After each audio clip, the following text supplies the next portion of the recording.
네, 할렐루야. 네, 저기 사랑하는 신가족 여러분, 오늘 옆 사람과 이렇게 인사하도록 하겠습니다. 주님이 당신을 사랑하십니다. 네, 다시 한번 인사하도록 하겠습니다. 나도 당신을 사랑합니다. 네, 옆 사람에게 이 사랑한다는 말을 보시면서 많이들 쑥스러워하시는 것 같습니다. 사랑합니다 라는 이 말이 언제나 우리에게 왠지 모르게 작아지게 만들고 또한 움츠리게 만드는 그러한 힘이 있는 것 같습니다. 특히나 한국 사람들에게는 더더욱 그런 모습들을 우리는 자주 볼 수 있습니다. 하지만 이 작아짐, 쑥스럽게 만드는 이 사랑합니다, 이 말 한마디가 그래도 우리들로 하여금 기분 좋아지게 만드는 그 한마디는 아닌지 생각해 봅니다. 어느덧 시간이 흘러 5월을 맞이하였습니다. 기분 좋은 일들만 가득할 것 같은 달이 바로 우리가 지금 겪고 있는 5월이 아닐까 생각해 봅니다. 그리고 월 초부터 우리에게 연휴를 또한 주었습니다. 바쁜 일상 속에서 이번 연휴를 잘 쉬셨는지 모르겠습니다. 세상 가운데 우리에게 주어지는 힘도 우리에게 무척이나 필요합니다. 하지만 하나님의 말씀으로 주어지는 우리의 평안함도 중요하다는 사실을 너무나도 잘 아실 거라 생각합니다. 오늘 이 시간 주님이 주시는 그 말씀 안에서 참된 평안과 힘을 누리시기를 주님의 이름으로 소망합니다. 네, 사랑하는 여러분, 올해는 이제 교회 역사적의 사건으로 관점으로 볼 때 뜻깊은 해를 맞이하게 됩니다. 올해가 혹시 어떤 해인지 아시는 분 계신가요? 종교개혁. 네, 맞습니다. 바로 종교개혁 500주년을 맞이하는 해입니다. 아마도 교회와 관련된 곳곳에 걸려있는 플랜카드를 보신 분도 계실 것이고, 그리고 이를 기념하기 위해 여러 단체에서는 연극도 하고 음악회도 열고 그리고 뮤지컬도 준비하는 단체들도 있습니다. 이러한 모습들이 그만큼 우리에게 있어서 중요한 힘을 보여주는, 암시하고 있다고 볼 수 있습니다. 종교개혁 500주년을 맞이하면서 한국 교회 안에서도 여러 가지 움직임들이 보이고 있습니다. 어려운 지금의 시대 그리고 교회 환경 속에서 종교개혁의 그 의미를 되새기며 종교개혁의 정신으로 우리가 돌아가자, 그 정신을 다시 살리자라는 움직임이 많이 있습니다. 그렇다면 종교개혁의 정신이 무엇일까 하는 의문점을 우리는 가질 수 있습니다. 여러분은 1517년 마틴 루터로부터 시작되었던 종교개혁의 정신을 혹시 알고 계신가요? 그 정신을 알아가 보고자 오늘 이 시간을 과거로 돌려보도록 하겠습니다. 로마서 1장 17절 오직 의인은 믿음으로 말미암아 살리라의 이 말씀을 통해서 참된 구원의 진리를 깨달은 루터는 당시 로마 카톨릭, 지금의 천주교의 잘못된 교리에 대해 반박하는 95개 조항의 반박문을 독일의 비텐베르크 광장 게시판에 걸면서 역사적인 종교개혁은 시작이 됩니다. 독일에서 시작된 이 개혁의 운동은 유럽 전역으로 확산이 되어지고 그 가운데서 여러 나라에서 여러 개혁가들이 나타나면서 지금 우리가 섬기고 있는, 우리가 속해 있는 이 개신교가 형성이 되었습니다. 당시 종교개혁가들은 로마 카톨릭의 그 잘못된 교리에 대해 맞서 싸우면서 그들이 외쳤던 것이 한 가지 있는데 바로 초대교회 신앙으로 우리가 돌아가야 한다입니다. 로마 카톨릭의 그 중세교회의 그 참혹한 시대를 우리가 겪었기 때문에 다시금 그 이전의 초대교회 신앙으로 우리가 돌아가자라고 종교개혁가들은 외쳤습니다. 오늘날 한국교회도 위기를 맞으면서 여러 곳곳에서 초대교회로 돌아가자라는 말들을 많이 합니다. 그런데 초대교회로 돌아가자라고는 말을 하는데 구체적인 어떠한 부분을 이야기를 하고 있지는 않습니다. 참으로 이러한 부분들이 아이러니할 때가 많습니다. 종교 개혁가들이 말하였던 그 초대교회의 신앙, 그리고 지금 한국교회가 말하는 초대교회로의 그 모습으로 돌아가자라는 이 말 가운데 과연 그 초대교회 안에는 도대체 무엇이 있었을까요? 사랑하는 이 시간도 여러분, 우리가 성경을 읽다가 보면은 여러 나라들이 등장을 합니다. 비록 작은 나라들도 있지만 제국을 이루었던 거대한 나라들도 있습니다. 성경을 통해서 배우신 분들은 아시겠지만 성경 안에서 하나님의 역사가 세계 5대 제국과 함께 갑니다. 아수르, 바벨론, 페르시아, 헬라, 그리고 로마 제국 등 성경 안에서 이 5개의 제국과 함께 그 하나님의 이야기가 펼쳐지고 있습니다. 특히나 오늘 우리가 읽은 본문 말씀을 읽었던 그 신약 성서의 배경이 되는 나라, 그리고 예수님이 활동하셨을 때의 나라, 예수님이 부활 승천 후 사도들, 제자들의 이야기, 바울의 활동 무대가 되는 나라가 바로 우리가 잘 알고 있는 로마 제국입니다. 지중해를 호수로 들 만큼 거대한 영토를 가졌던 그 로마 제국 안에서 초대교회가 형성되었고 예수님의 복음을 전하고 있었습니다. 먼저 그 로마 제국에 속해 있던 문화를 한번 살펴보고자 합니다.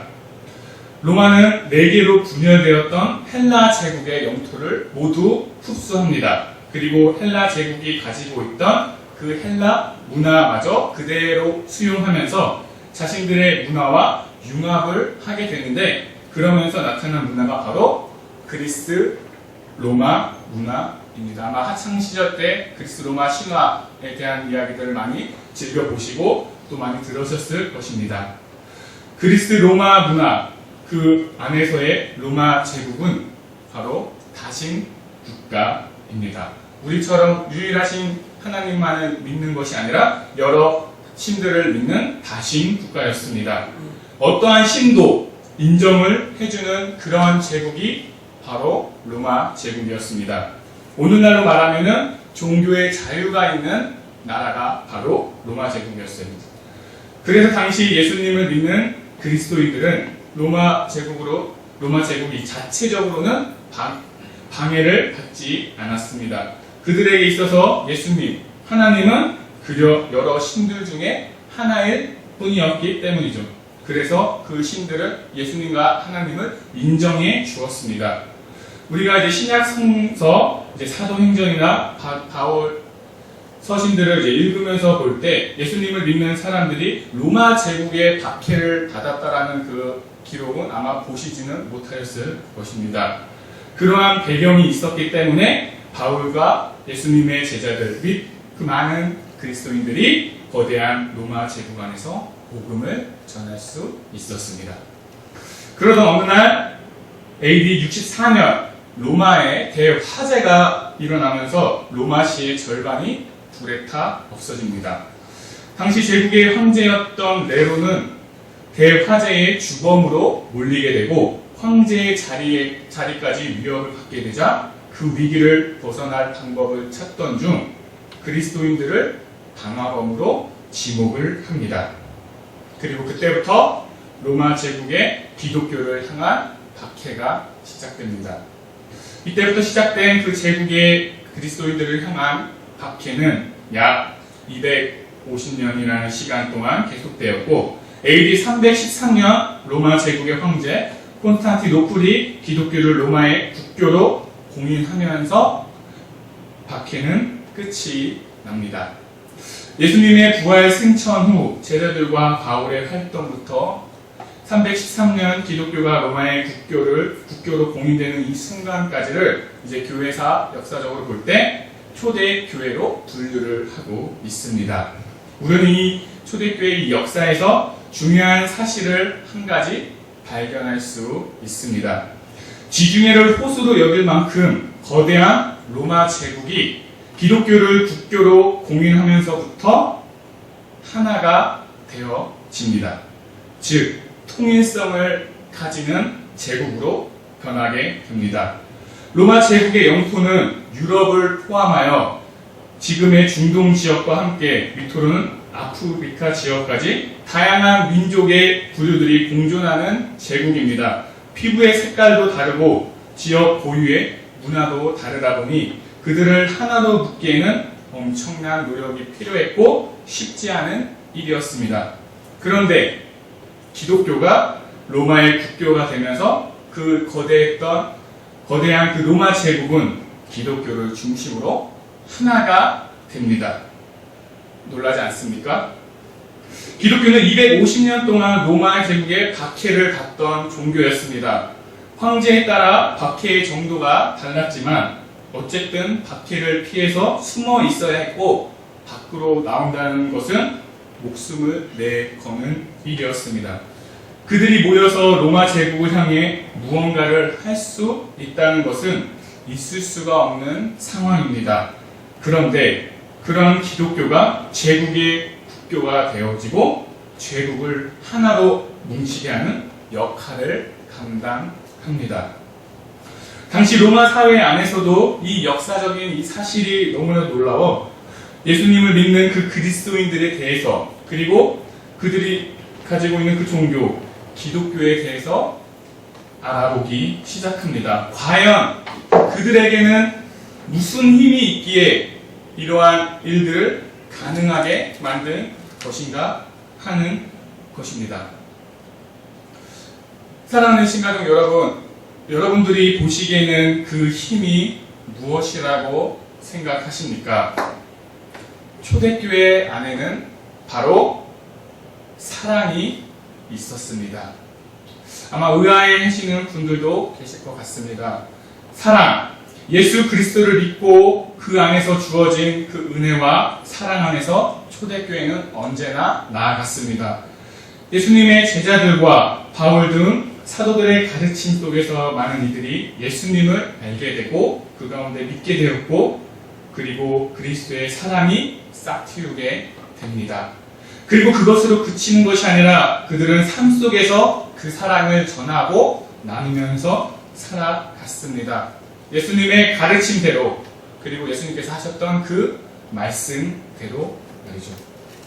우리는 그 모습들을 사도행전 2장에서 잘 볼 수 있습니다. 함께 모여 말씀을 듣고 그리고 함께 떡과 잔을 나누면서 예수님의 십자가 사랑을 기억하고 그리고 자신의 것을 서로 나누면서 그 사랑을 전하면서 나누면서 살아갔습니다. 박해가 일어나고 있는 그 긴 시간 동안에도 초대교회의 성도들은 한결같은 그 모습으로 살아갔습니다. 그 박해의 시기에 수많은 그리스도인들이 예수님을 믿는다는 이유로 죽어갔습니다. 우리는 여러 영화를 통해서 그 모습들을 잘 보셨을 거라 생각합니다. 그러나 언제 발각되어 죽을지도 모르는 그 긴박한 상황 속에서도 그들은 주님을 예배하는 것을 멈추지 않았습니다. 나누는 것을 멈추지 않았습니다. 예배할 곳이 없었을 때에는 부유한 사람들이 자신의 집을 내어주면서까지 예배를 하였고 그리고 자신들의 그 사비를 들여서 함께 그들과 먹고 나누며 살았습니다. 박해의 순간에도 두려움보다는 예수님의 고난에 동참할 수 있음에 감사한 마음으로 순교자의 길을 기쁜 마음으로 나아갔습니다. 때로는 우리가 생각하는 그 상상 이상의 박해의 시기도 있었습니다. 그러나 그럴 때에도 그들은 그리스도의 그 사랑 안에서 머물며 그 사랑을 전하면서 살아갔습니다. 로마에 대한 투쟁이나 반항 절대 결코 없었습니다. 오히려 제국을 위해 기도하면서 주님과 함께 동행하며 나아갔습니다. 이렇게 끝까지 그리스도의 사랑을 지키면서 목숨을 담보로 그 사랑을 전하였던 초대교회 성도들이 있었기 때문에 313년 로마의 기독교 국교로서의 공인과 함께 그 거대한 제국은 하나로 뭉칠 수 있게 되었습니다. 다양한 민족들, 인종, 문화 등 하나가 될 수 없었을 것 같았던 그 로마 제국이 예수 그리스도의 그 사랑 안에서 하나가 된 것입니다. 사랑하는 신가족 여러분, 세상을 바꾸는 힘은 돈, 권력, 명예, 아니면 군사력? 아닙니다. 바로 나라부터 시작되는 그 사랑입니다. 우리의 모습이 주님의 사랑으로 변화되었던 것처럼 우리 그리스도인들이 받은 그 사랑을 전할 때 우리가 살아가는 이 세상을 바꿀 수 있습니다. 나의 유익을 쫓아서 하는 것이 아닌 그 하나님의 나라와 그 영광을 위해, 그 뜻을 이루기 위해 온전히 그 사랑을 전할 때 우리 주님께서 언제나 우리와 함께 하십니다. 오늘 본문 말씀을 통해 주님은 우리에게 말씀하십니다. 내가 너희를 사랑한 것 같이 너희도 서로 사랑하라. 요한복음 3장 16절에 하나님이 세상을 이처럼 사랑하사, 하나님께서는 먼저 자신이 지은 이 세상을 사랑하셨습니다. 그리고 그 독생자 아들을 보내셨고, 우리는 예수님으로 인해 그 십자가에 죽으시는 그 사랑으로 인해 구원을 받게 되었고, 또한 온 인류가 구원을 얻었습니다. 예수님의 그 십자가 사랑으로 세상을 바꾸셨습니다. 그리고 초대교회의 그 성도들도 수많은 박해와 어려운 환경 속에서 그리스도의 그 사랑을 전하였고 나누었습니다. 그리고 예수님의 그 사랑을 가슴속에 기억하였기 때문에 250년이라는 그 긴 시간 동안 이어져온 박해의 마침표를 찍고 하나된 로마 제국을 만들었습니다. 그리고 지금까지 하나님의 역사가 이어지고 있습니다. 오늘날 모두가 위기라고 말하는 이 지금의 시대에 우리가 해야 할 일은 바로 사랑하는 일입니다. 이제는 우리가 사랑해야 할 때입니다. 이번 연휴 기간에 사모와 함께 오랜만에 영화를 보았습니다. 제목은 서석평, 천천히 평온하게 라는 영화입니다. 우리나라에 오셔서 죽는 그 순간까지 자신의 모든 것을 내어놓았던, 사랑을 보여주었던 외국인 미국 선교사님의 이야기를 담은 영화였습니다. 그 영화를 보면서 다시금 우리나라에 오셔서 자신의 그 목숨을 바쳐 복음을 전하였고, 그리고 우리나라 사람보다 더 많이 우리나라를 사랑하셨던, 그 사랑을 전하였던 외국인 선교사님들을 떠올렸습니다. 머나먼 타국 땅에 와 그렇게 헌신과 섬김의 모습으로 그분들의, 그리고 그 희생과 사랑, 그분들의 희생과 사랑이 있었기에 지금의 우리나라, 그리고 우리가 있는 것은 아닌지 생각해 봅니다. 우리는 이러한 선교사님들의 역사의 현장을 통해서 사랑으로 우리나라가 변화되어짐을 경험하였습니다. 그것이 역사가 우리에게 주는 가장 큰 선물이 아닐까 생각해 봅니다. 사랑하는 신가족 여러분, 우리가 받은 그 사랑을 기억하면서 이제는 우리가 사랑해야 할 때입니다.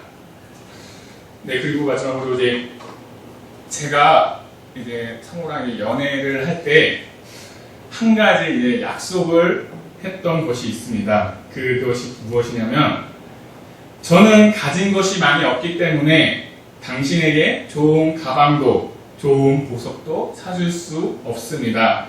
하지만 언제나 당신이 나는 이 사람으로부터 사랑받고 있구나 하는 것을 느낄 수 있도록 더 많이 사랑하겠습니다 라고 약속을 했습니다.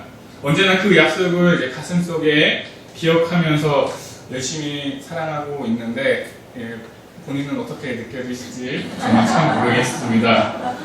언제 시간 내면 한번 여쭤보시고 저에게 조용히 알려주시면 감사할 것 같습니다.